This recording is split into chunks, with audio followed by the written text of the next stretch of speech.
back to another episode of National Headlines on India Roundup. This is Avni Bhatnagar bringing you the top news from the week before. Our aim is to bring you high-quality news gathered through well-recognized media sources, and we appreciate you watching our program. Former RBI Governor Raghuram Rajan and ex-Deputy Director Viral Acharya denounced RBI's new banking proposal. An RBI panel has proposed that large corporates be allowed to promote banks after increasing RBI's powers via amendments to the Banking Regulations Act 1949. Rajan and Acharya have opined that this is a bad idea for two reasons. Firstly, it could lead to a concentration of power in the hands of some business houses. Secondly, it could lead to connected lending where the borrowers are themselves the owners of the banks, a practice that has historically had poor outcomes. They also pointed out the huge risk that politically connected but unsuitable and indebted companies could take advantage of by using their clout for licenses. They also argued that even if the processes of allotting licenses is done fairly, it would still give an unfair advantage to large businesses which already have a lot of capital. They advocated that tried and tested limits continue to be followed for private corporate involvement in banking. Women Army officers shocked after Special Selection Board results. Women officers have alleged that the Special Selection Board for Short Service Commission held recently lacked transparency, especially when it came to the criteria of selection. A few women officers have claimed that deserving officers have been left out of the permanent commission. They also allege that there has been an attempt to inflate the reported percentage of women officers selected for permanent commission. The Army has, however, rejected the allegations and asserted that the prescribed process was followed for the selection and 422 out of 615 were found to be fit. A novel protest by the media in Manipur. As they say, the pen is mightier than the sword, and when scribes protest, the world has no choice but to pay attention. Manipur media houses came under immense pressure from a certain militant outfit and decided to stage a protest, the Threads, by ceasing publication altogether. The journalist groups at first decided on an indefinite protest, but then decided to restart from Thursday. As per officials from the All India Manipur Working Journalists Union, there has always been pressure and counter-pressures to hush and cover up or to spike the news. This time around, internal strife within the unnamed militant group seems to have been the trigger for the intimidation.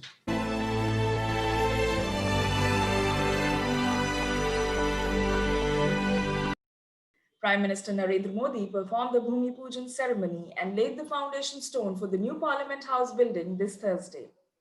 The new proposed Parliament building will be 3 times its existing size and will showcase the cultural diversity of the country and Atmanirbhar Bharat's vision. Around 200 dignitaries, including the Union Cabinet Ministers, Ministers of State, Members of Parliament, Secretaries, Ambassadors, High Commissioners attended the function, including some prominent dignitaries like the Lok Sabha Speaker Om Birla, Parliamentary Affairs Minister Prahlad Joshi, Housing and Urban Affairs Minister Hardeep Puri, and Rajya Sabha Deputy Chairman Harivansh Narayan Singh, among others.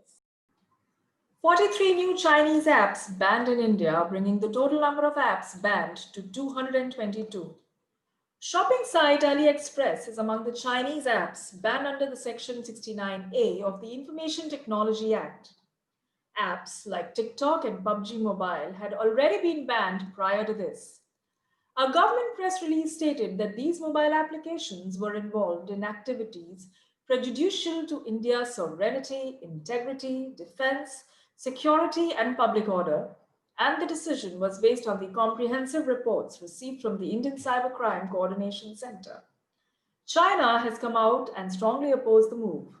Meanwhile, the India-China diplomatic dialogue to resolve the border conflict has not produced a lot of progress on the ground. Pfizer is the first pharma company to apply to the Drugs Controller General of India for using a COVID-19 vaccine in India. Pfizer has also asked for a waiver of clinical trials on the Indian population under the New Drugs and Clinical Trials Rules 2019, which has special provisions for such waiver. The vaccine, which reportedly claims 95% protection against COVID-19, has already been approved in the UK, with the British regulator effectively saying that it is safe for rollout. Due to the need for storing the vaccine at an extremely low minus 70 degrees Celsius temperature, there are likely to be challenges in storage and delivery in India. 5 other vaccines are also in advanced phases of clinical trials in India now. The Supreme Court on Wednesday suggested the formation of a panel with the representatives of the farmers and the centre to resolve the deadlock over the 3 new agricultural laws. Government's engagement with the farmers won't work out, it seems, noted Chief Justice of India S.A. Bobde. He added that the centre and the farmers should sit together and prepare a tentative list of committee members. A bench comprising of Chief Justice of India S.A. Bobde and Justice A.S. Bopanna and V. Ramasubramaniam heard a petition filed by the law student Rishabh Sharma to remove the protesting farmers from Delhi's border. The plea contended that commuters were facing difficulties because of the road blockades and the gatherings might lead to a rise in the coronavirus cases. Talks between New Delhi and farmers inconclusive after 5 rounds. Farmers' leaders have demanded the new farm laws to be repealed and went on a Maun Vrat to force a clear yes or no answer from the central government. The agricultural minister said that the government has assured farmers that procurement at minimum support prices would continue and mandis would be strengthened.